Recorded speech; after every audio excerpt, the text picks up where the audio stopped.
Sederhananya begini, kupu-kupu itu rezeki. Kupu-kupu itu ibarat uang, ibarat dunia, ibarat harta, ibarat kesehatan yang kita mau kejar. Cara nyari rezekinya gimana caranya? Karena itu kupu-kupu, maka yang kita lakukan adalah kita ambil jaring, kemudian kita tangkap itu kupu-kupu. Yang kita pelajari pun setiap hari di kuliahan, anak-anak didik kita, anak-anak kita semua dididik untuk pertama bisa punya jaring, kedua bisa cekatan dan gesit dalam menangkap kupu-kupu. Itu yang dari dulu diajari ke anak-anak kita. Sekarang ini model pembelajaran kita sekarang seperti itu, ngejar kupu-kupu. Kenapa? Kupu-kupu itu proyek, uang, harta, hal yang enak-enak segala macam itu dicarinya dengan cara seperti itu. Akhirnya apa yang terjadi? Semuanya ngejar kupu-kupu. Pas ditangkap, dimasukin dalam sangkar, senang.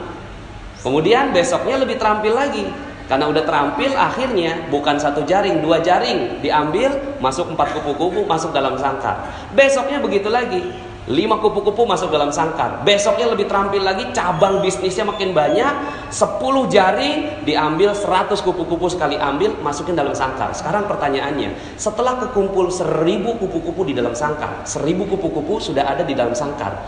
Lalu kemudian kita ingin bermain dengan satu kupu-kupu. Ingin bermain dengan satu kupu-kupu. Kita mulai buka pintu sangkarnya, lalu kemudian kita pengen bermain dengan satu kupu-kupu. Gimana perasaannya, Pak? Halo?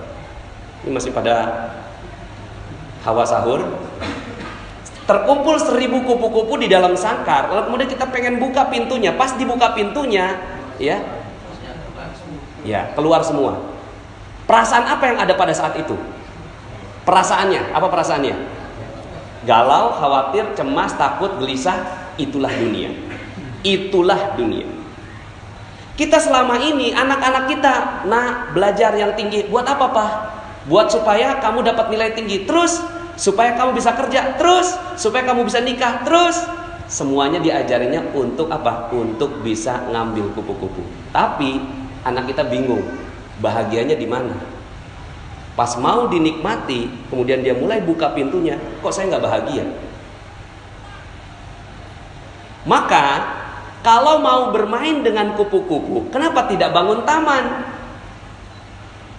Kalau mau dapetin kupu-kupu dan bermain dengan kupu-kupu, kenapa tidak bangun taman? Cuma caranya berbeda, alatnya juga berbeda. Yang satu ke atas, yang satu ke bawah. Dia mulai cangkul, pelan-pelan, masukin benih, dijagain, disiramin, dipupukin, lalu kemudian tangkainya mulai muncul, lalu kemudian daunnya muncul, bunganya muncul. Pas bunganya muncul, kebahagiaan terus berlipat. Ketika kupu-kupu itu datang, kupu-kupu udah pasti datang kalau ada bunga. Udah sunatullah. Kalau udah ada bunganya, itu kupu-kupu pasti datang. Sekarang pertanyaan saya, ketika ada satu kupu-kupu dan kita bermain dengan kupu-kupu itu, ada gak perasaan yang tadi? Ada? Resah, galau, gelisah, cemas, ada? Halo? Udah gak ada ya? Begitu yang harusnya dilakukan untuk mencari rezeki. Cuma selama ini yang kita lakukan adalah ngambil kupu-kupu dan gak punya taman. Akhirnya apa yang terjadi? Malam hari galau. Kenapa? Kupu-kupu hilang. Dicuri, hilang. Hilang handphone, galau.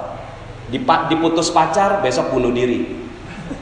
Anak-anak kita sekarang, jangan sembarangan Bapak Ibu. Mungkin zaman-zaman kita, ini saya mulai memahami psikologi anak-anak kita sekarang. Mereka hilang loh Pak. Hilang mereka, kebahagiaan hilang. Mereka berpikir bahwa kebahagiaan itu bisa didapat di gadget, di dubsmash. Tahu dubsmash?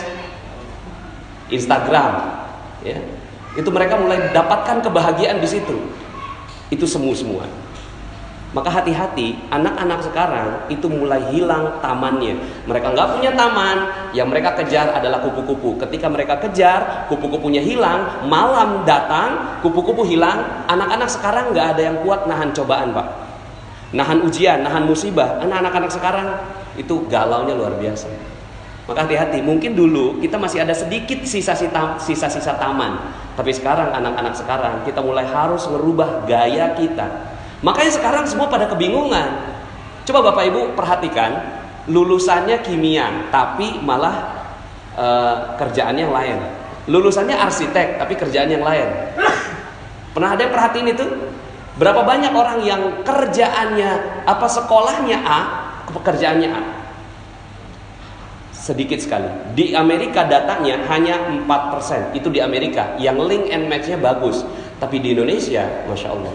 Maka cara nyari rezeki sederhana. Gimana cara nyari rezeki? Bangun taman. Ini yang selama ini kita tinggalkan. Kita nggak punya taman. Akhirnya apa? Galau, gelisah, khawatir, cemas.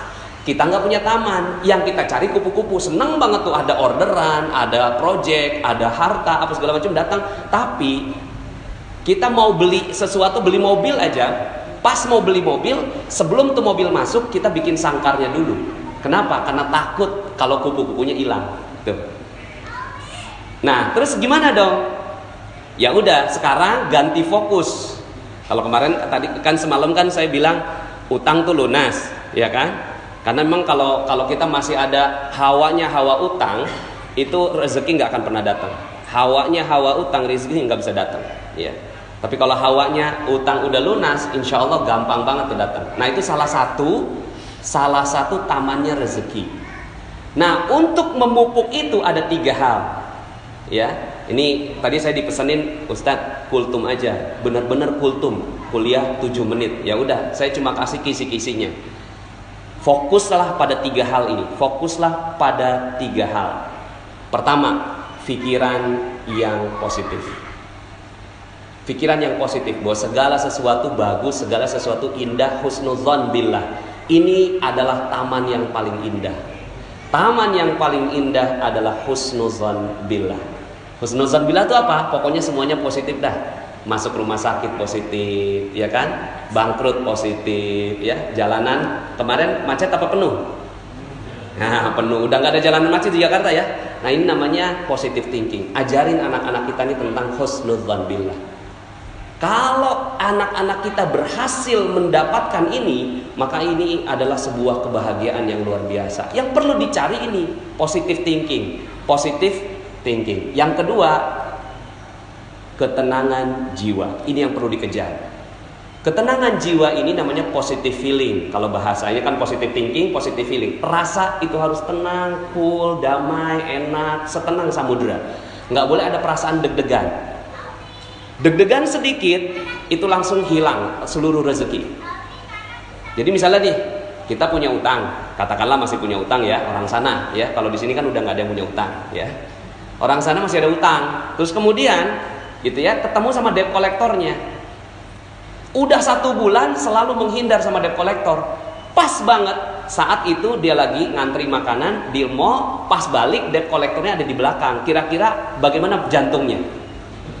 Ya, mau copot katanya. Deg-degan, berdebar. Berdebar adalah ciri rezeki hilang.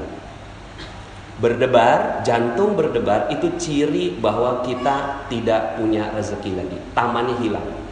Maka apa yang harus dilakukan? Yang harus dilakukan mendidik jiwa supaya tenang dalam segala kondisi. Bisa nggak kita seperti itu? Nah kalau bisa seperti itu, itulah harta kekayaan terbesar. Cuma gimana cara ngedidiknya ini? Ya ini panjang banget ini penjelasannya. Tapi misalnya begini Pak, ya kejadian ada yang konsultasi sama saya, anaknya meninggal dunia. Suaminya mundurin mobil, anak umur 1 tahun dilindes ya, sama sang ayah. Yang lebih tragis, kakaknya ngelihat dengan mata kepala sendiri ini adiknya dilindes sama ayahnya sendiri, dan sakaratul maut mati saat itu juga. Sang istri keluar lagi masak, pas ngeliat gitu kan, menggelepar-gelepar gitu, digedor-gedor pintu jendelanya, terus kemudian turun sang ayah, berempat ngeliat dengan mata kepala sendiri tuh anak meninggal dunia dengan hancur badannya. Sekarang pertanyaan saya, bisa nggak saat itu jantungnya tidak berdebar? Alhamdulillah. Itu yang harus dikejar. Kalau itu bisa, alhamdulillah nih ibu, alhamdulillah dia mau ngikut saya ajarin pelan-pelan sampai akhirnya tuh ibu mengatakan, siap Ustadz, alhamdulillah, terima kasih. Udah, selesai. Dan ternyata itu adalah kunci rezeki buat sang ibu. Lah kita berapa banyak kita melakukan kesalahan rezeki. Kita deg-degan. Tanggal 25 gaji udah mulai habis, order belum nyampe, gimana perasaannya? Ya. Terus kemudian dagangan belum laku, gimana perasaannya? Padahal itu semua rezeki akan hilang. Nah, kejar nih ini. Cuma memang ya, nah ini memang perlu banyak sekali kajian tentang positive healing. Cuma bocorannya adalah positive healing hanya bisa didapatkan dengan ibadah. Positive feeling hanya bisa didapatkan dengan ibadah. Kalau positive thinking masih bisa sendiri. Positive thinking nih, bagus itu, oke, alhamdulillah, gitu ya, masih bisa. Tapi kalau positive feeling udah nggak bisa lagi dengan upaya sendiri, dia harus butuh bantuan Allah Subhanahu Wa Taala. Maka di titik itulah ibadah berkumpul seperti ini mahal harganya. Ini kumpul begini Pak, ini mahal sekali. Kalau orang tahu betul yang namanya rezeki, oh itu dikejar yang kayak gini. Ada orang kumpulan apa? Duduk tenang, damai. Kenapa? Ada malaikat di sini. Malaikat itulah yang bikin ketenangan hati. Makanya Allah katakan, ala bidzikrillahi tatmainnul qulub. Ingatlah hanya dengan mengingat Allah maka hati bisa positive feeling. Nah. Cuma selama ini ya kita nggak kejar ini, coba sekarang kejar. Aduh, yang saya mau kejar adalah positive feeling, ketenangan jiwa. Karena itulah kekayaan sebenarnya. Kekayaan sebenarnya bukan harta, bukan mobil, bukan rumah, bukan yang lain. Tapi ketenangan jiwa adalah kekayaan sebenarnya. Ya, dikatakan oleh Rasulullah SAW, laisal ghina an kasratil arad, walakinnal ghina ghinan nafs. Bukan kekayaan kamu punya banyak harta, tapi kekayaan adalah tenangnya jiwa. Di penjara senang, ditangkap senang, ya bahagia, semuanya tenang, cool, mau digantung aja senyum. Tuh, kalau kita mampu seperti itu, maka itulah kekayaan sebenarnya. Cuma selama ini kita nggak kejar, yang kita kejar cuma duit aja. Di mana ngejarnya? Lailatul Qadar adalah malam kemuliaan, tempat di mana Allah turunkan ketenangan jiwa. Kalau itu didapat, tenang sekali. Nah yang ketiga lebih dalam. Ini aja udah bagus, Masya Allah. Positive thinking, positive feeling. Yang terakhir, positive motivation. Positive motivation, motivasinya semua positif. Semuanya positif ya. Bahwa motivasinya bukan untuk mencari uang, motivasinya untuk membahagiakan orang lain. Nah ini panjang sekali kajiannya ya. Mudah-mudahan dalam kesempatan yang lain. Ini pokoknya cirinya 3 aja. Kejar ini.